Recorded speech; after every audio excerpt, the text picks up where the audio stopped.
Hi friends, welcome to this latest episode of the Nationalist View, and we have with us a very special guest, Nina Slama ji. Nina ji, thank you so much for joining the show. Nina ji is joining us from Israel, and as you know, that Prime Minister Modi has recently visited and just concluded his 2-day historic trip to Israel, and so we are going to talk broadly in that context, but we are going to go beyond the normal headlines and have a little more deeper look into the long-term implications of the India-Israel ties and PM Modi's, Prime Minister Narendra Modi's visit in that context. So Neena ji is with Reichman University. She is a geopolitics expert. She has been gracious enough to come on our shows earlier also, and she is a very well known voice in the international arena on geopolitics, and especially when it comes to South Asia and India. So she closely tracks the India-Israel relationships also. So Neena ji, welcome to the show once again. And so my first question is, that uh, Prime Minister Modi's visit has come, at a time when there is a profound churn in West Asia. We call it West Asia, in the other synonymous term is Middle East. So Prime Minister Modi's visit has come at a time when there is a profound churn in West Asia or Middle East, and there is an intensifying great power competition also. So do you see India-Israel ties maturing more into a strategic and structured axis? Or will this relationship continue to remain, largely issue-based and sector-driven? First of all, thank you for having me again in your important and wonderful show, Arunji. It is my pleasure. So, first of all, the relations between both India and Israel were upgraded from a strategic partnership to a special strategic partnership. And what is wonderful about these relations is to see that they are strong not only on the bilateral level, but it also projects a powerful message on the multilateral level. We know that following the Abraham Accords of 2020, there were some minilaterals that were forged in West Asia. One of them was the I2U2 alliance between India, Israel, the US, and the UAE. This multilateral wanted to promote peace and stability in the region. It was formed before the current war in Israel, and with a aim to bring connectivity, prosperity, peace, and good implications for all countries in the region. Now, we know that today we are witnessing challenging times in West Asia.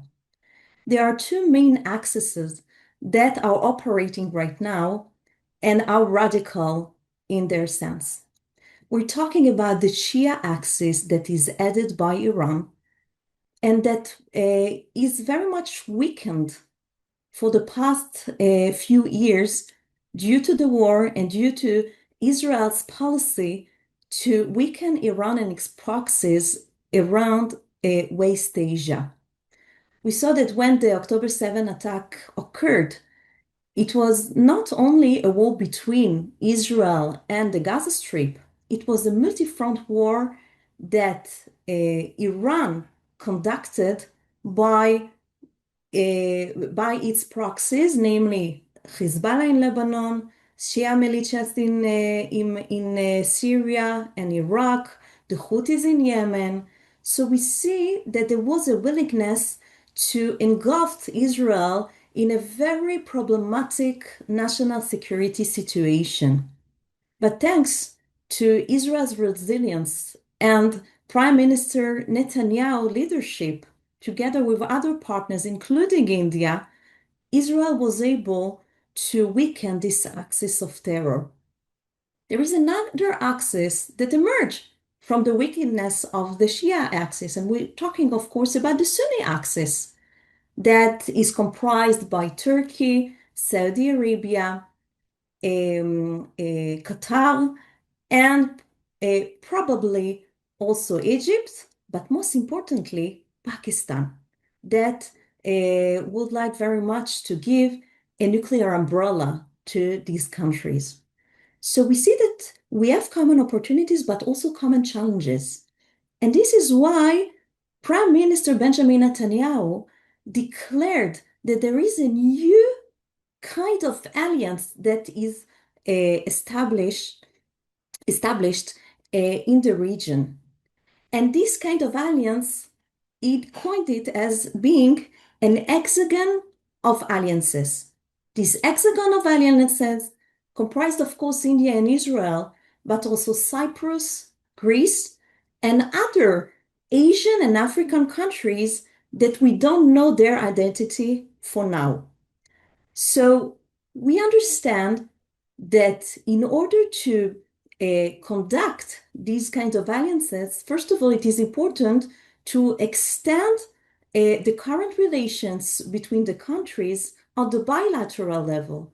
And when the bilateral level is strong, both countries can lead together other alliances on the multilateral level.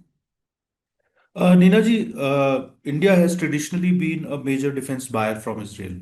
So, with India's push for defense indigenization and joint production, so how do you think, or do you think this relationship is now gradually moving from a buyer-seller dynamic to co-development, joint R&D, and technology transfer, particularly in the fields of UAVs, missile defense, cyber, and AI-enabled warfare systems? Because Israel is pretty well known for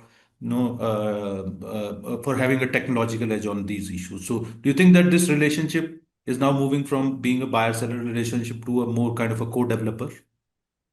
Yes, we know that in recent years, Prime Minister Narendra Modi conducted the Make in India initiative. And the first country to be part of this important initiative was Israel.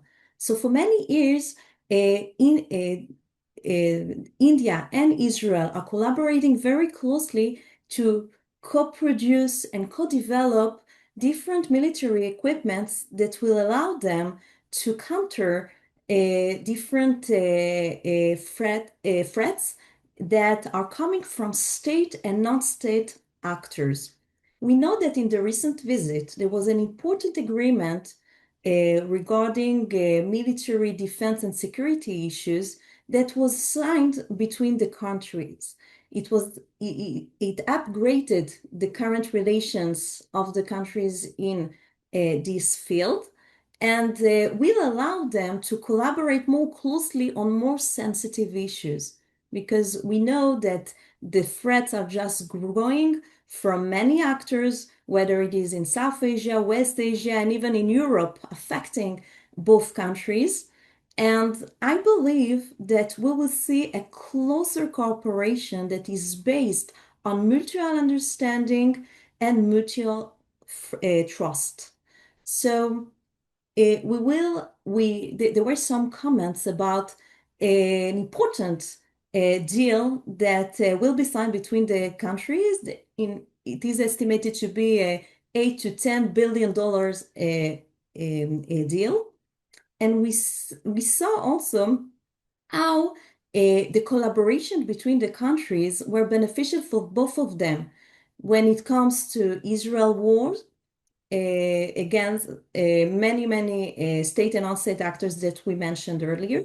And also when India was launching its Operation Sindoor last year. So we know that there is a strong bond and strong trust and strong understanding between the countries that will lead them to continue the dialogue and institutionalize it in different levels.